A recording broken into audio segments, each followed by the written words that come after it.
sont inférieurs de 5 points à ceux des hommes. Le taux de travail à temps partiel est le double de celui des hommes. Et pour ce qui concerne plus spécifiquement notre collectivité, le taux de CDD et de contractuels est plus important chez les femmes. Le taux d'occupation de postes à responsabilité, toujours au bénéfice des hommes. Un taux de promotion de grade plus favorable aux hommes et certaines directions toujours extrêmement genrées. La résultante en est notamment que les inégalités salariales persistent, y compris jusque dans le niveau des retraites, avec en moyenne 324 € de pension de moins que les hommes à destination des femmes. Pour ce qui la concerne et avec les moyens qui sont les nôtres, notre ville propose des pistes de travail intéressantes. Le cadre général, avec la mise en place d'une certification AFNOR, est une garantie sur notre capacité à mettre en œuvre un processus d'auto-évaluation et d'amélioration continue. Il faut pouvoir rester modeste et remettre en question nos modalités d'action pour toujours mieux agir. Ce processus nous le permettra. Il y a tout le travail de formation et de sensibilisation en direction des agents et de l'encadrement, mais aussi des élus. C'est une condition nécessaire à la modification des comportements de chacun. C'est aussi ce qui nous permettra de prendre en compte le caractère genre dans notre politique de subvention. Il y a tout le travail de sensibilisation de la population. La mise à disposition du violentomètre de manière massive est un excellent outil en ce sens. Claudine Bichet l'a rappelé. Enfin, il y a tout le travail que nous menons avec les associations de défense des droits des femmes, à la fois par une augmentation de nos subventions, mais tout autant par le renforcement du travail partenarial.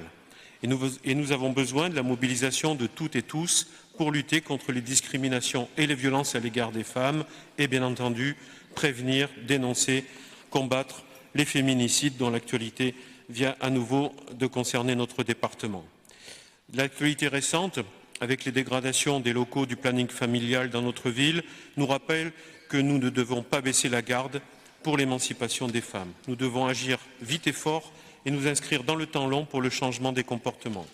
Ce rapport présenté le 8 mars, Journée internationale pour les droits des femmes, doit nous rappeler que la lutte pour les droits des femmes, c'est toutes et tous ensemble, toute l'année, dans toutes nos politiques publiques. Et je terminerai par cette citation de Clara Zetkin. Clara Zetkin, enseignante, journaliste, militante communiste, féministe, instigatrice de la Journée internationale des droits des femmes, dont la ville de Bordeaux honorera prochainement la mémoire par la dénomination d'une rue dans le quartier Bordeaux-Maritime, dans le nouveau quartier qui s'appelle Covivio, à côté de Ginko. Clara Zetkin qui disait « L'émancipation de la femme, comme celle de tout le genre humain, ne deviendra réalité que le jour où le travail s'émancipera du capital. » Nous sommes en plein dans le débat autour des retraites. Merci. Merci Vincent. Je passe la parole à Madame Eckert. Oui, personne n'a applaudi Monsieur Vincent Morin, c'est dommage, alors je vais l'applaudir, puisque apparemment c'est de rigueur, après chaque délibération. Bravo, bravo. Quitte à être dans l'autocongratulation, allons-y, vraiment, quoi. Juste avant d'entamer mes délibérations, je voulais quand même dire pour Bordeaux en lutte le fait qu'on était quand même assez choqués de l'absence des groupes d'opposition à ce conseil municipal. Pour nous, il est clair que la droite s'est saisie du fait que vous ayez déplacé le conseil municipal pour pur opportunisme politique. Ils avaient tout à fait l'opportunité de venir siéger et d'expliquer ici pourquoi ils n'étaient pas d'accord sur le déplacement et pourquoi, effectivement, ils auraient peut-être dû être consultés. Ne pas siéger alors qu'ils ont été élus, qu'ils sont mandatés, c'est une faute politique grave et c'est surtout d'un opportunisme crasse à l'heure où ils annoncent dans la presse qu'ils sont déjà sur les starting blocks pour le prochain conseil municipal. On voit bien que leur préoccupation, c'est pas de défendre leurs idées au conseil, mais bien de faire du buzz contre la majorité en se saisissant de tout et de n'importe quoi. Donc vraiment, on est assez choqués de ce comportement. Quant au groupe représenté par Monsieur Poutou et Madame Cervantes d'Escube, nous tenons à vous dire, Monsieur Urmic, que la lettre ouverte qui vous a été adressée hier avec l'entête de Bordeaux en lutte ne vous est pas adressée par notre collectif. En aucun cas, Bordeaux en lutte ne vous aurait adressé ce courrier puisque vous avez accédé à notre demande et on vous en remercie de déplacer ce conseil. Donc quand on demande un conseil qui soit déplacé et qu'il est déplacé, la moindre des choses, c'est de siéger. D'autant que la journée sur les femmes, il y en aura une l'année prochaine. Il y a encore des choses qui vont se passer ce soir. Donc on peut siéger et quand même participer à la journée des droits des femmes. Voilà. Et à ce propos, nous aurions bien aimé qu'une femme exceptionnellement dirige et préside le conseil municipal. Peut-être à voir pour l'année prochaine si c'est possible. Parce que dans le monde politique aussi, la place des femmes est quand même une part congrue. Tous les hommes ici sont présidents de groupe.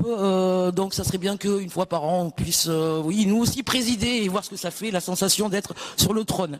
Voilà, ceci dit, maintenant je vais entamer mes délibérations à propos donc de la délibération 38 sur le rapport égalité entre les femmes et les hommes. Tout d'abord, le collectif Bordeaux en lutte voulait vous remercier pour ce travail. C'est un dossier qui est très complet, très détaillé, très instructif. En ce qui concerne le collectif Bordeaux en lutte, nous voudrions revenir sur un volet, celui de la politique sociale, et notamment sur tout ce qui touche le logement. Dans un premier temps, on voulait quand même revenir, parce que la dernière fois c'était balayé d'un coup de rire en fait, mais quand même sur l'incident de la nuit des solidarités avec Madame Harmonie Le Sermenier. Je réitère ici ma demande d'excuses face au comportement inadmissible de Madame Harmonie Le Sermenier. Pour rappel, celle-ci m'a téléphoné et m'a vertement engueulé sous prétexte que j'organisais un rassemblement contre cette action municipale. Je lui ai précisé que ce rassemblement était organisé non par moi mais par le DAL, dont je suis effectivement membre. Je fais confiance à votre intelligence pour comprendre la différence entre une prise de décision individuelle et une décision collégiale. Ce rassemblement, j'avais tout à fait le droit de m'y rendre, même en tant que conseillère municipale, tout comme j'ai le droit de m'opposer à la politique menée par votre majorité, alors que lorsque je suis ici, mandatée au sein du conseil par le collectif Bordeaux en lutte, que lorsque je participe à des rassemblements militants, sans pour autant voir ce positionnement ramené à une posture ou une histoire d'inimitié, comme l'a affirmé Madame Le Sermenier dans le Figaro. Je n'ai ni le temps, ni l'envie de prendre la pause, et cela fait longtemps que j'ai déserté les bacs à sable. Encore une fois, j'en appelle au sérieux de la mission que nous avons désiré accomplir tous et toutes en siégeant ici, mettre notre temps et notre énergie au service des Bordelais. Ils nous ont donné un mandat pour que nous les représentions sur les bases programmatiques et les valeurs que chacun d'entre nous a portées lors de la campagne électorale.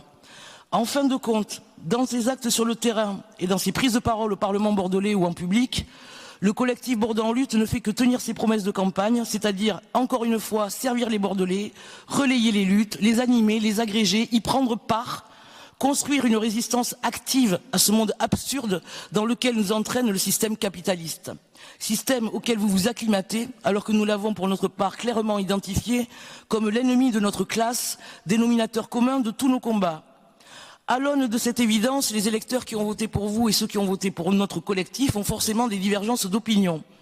Les nôtres ont trouvé en nous une vision politique radicalement plus à gauche ou tout simplement à gauche. Cette vision s'exprime et s'incarne, elle doit être respectée, c'est ce que l'on appelle, voyez-vous, la démocratie. Il faut accepter, Madame Harmonie Le Sermenier, que des élus, d'autant plus d'opposition, ne soient pas d'accord avec vous et que cela n'a rien à voir avec votre personne. À la place que vous occupez, vous devez pouvoir encaisser ça sans sentimentalisme et même, j'ose le dire, avec un soupçon d'analyse et de remise en question. Votre coup de fil était donc complètement déplacé, politiquement inapproprié, éthiquement indéfendable. J'attends donc de votre part des excuses et non des rires comme lors du dernier conseil. Je les accepterai sans fanfaronnade, mais comme le gage enfin que Bordeaux en lutte est désormais considéré ici par vous toutes comme un collectif politique à part entière avec ses valeurs qui existent désormais tangiblement dans une sphère où personne ne l'attendait, signant ainsi la fin d'un entre-soi politique mortifère. On est bien là, gilets jaunes, syndicalistes, insoumis, militants déterminés, et vous devez nous prendre en compte. Ceci étant dit, pour revenir au rapport qui nous concerne, donc la délibération 38, le collectif Bordeaux en lutte s'interroge sur les quelques 21 logements qui ont été cédés au CCAS pour le relogement. Quel type de logement était-ce? Depuis quand était-il vacant? Combien de bâtiments reste-t-il appartenant aux biens communs disponibles au relogement? Combien nécessitent des travaux?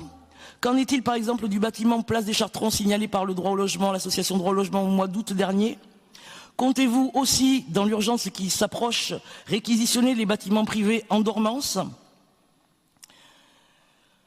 Quid aussi du vœu de protection envers les mineurs non accompagnés voté ici à l'unanimité sur une proposition du collectif Bordeaux en lutte?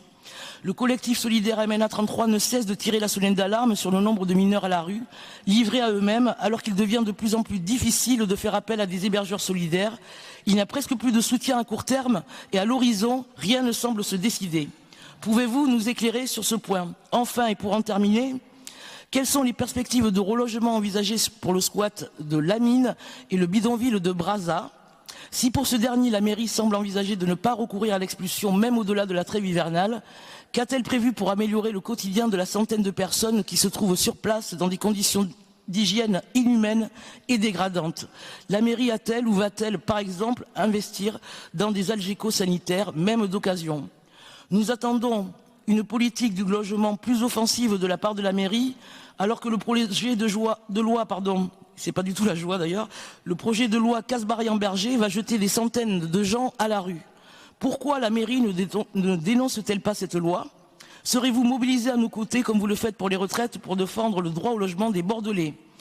Nous souhaitons que la mise à l'abri des enfants et des mineurs soit effective. Je vous rappelle qu'il n'y a pas si longtemps, vous étiez fiers d'accrocher à votre tableau de chasse au label, celui décerné par l'UNESCO, ville protectrice des enfants. Alors arrêtez de les compter et protégez-les. Merci. Quant au dispositif Angela, nous aimerions bien avoir quelques chiffres pour savoir si ça fonctionne ou pas. Merci. Merci Madame Eckert.